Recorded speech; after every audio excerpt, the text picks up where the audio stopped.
जब मैं खामबरा में फर्स्ट टाइम आई, ऐसे लेडीज सेक्शन में 10वीं 12वीं रो में ऐसे बैठी थी और प्रभु के दास प्रीच कर रहे थे पुरानी चर्च में, और मुझे उनका चेहरा नहीं दिख रहा था, केवल फेस से किरणें दिख रही थी, केवल रोशनी दिख रही थी, केवल लाइट दिख रही थी। और मैं सोच रही थी कि ऐसा हो क्यों रहा है कि लाइट की कोई दिक्कत है, लाइट आंखों में पड़ रही है कि आंखें मैं अपनी लगातार मल रही हूँ, आंखें मूंद रही हूँ, आंखें बंद कर रही हूँ, लेकिन मुझे दिख नहीं रहे पास्टर जी।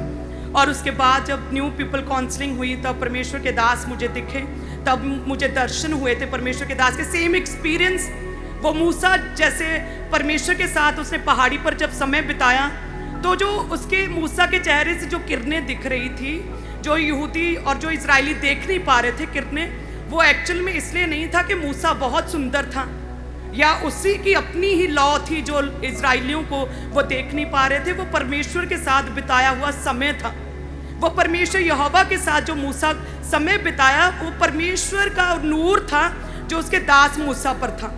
सेम उसी तरह से उस समय मुझे ये एक्सपीरियंस हुआ कि वाकई परमेश्वर के दास है, कि जेन्युइन सच्चे प्रभु के दास हैं। तब मैंने डिसाइड किया कि ठीक है जी, बपतिस्मा लेते हैं, इन्हीं प्रभु के दास से अब हम बपतिस्मा लेंगे। हालेलुया। सो इस तरह से मेरी खामबरा की शुरुआत हुई।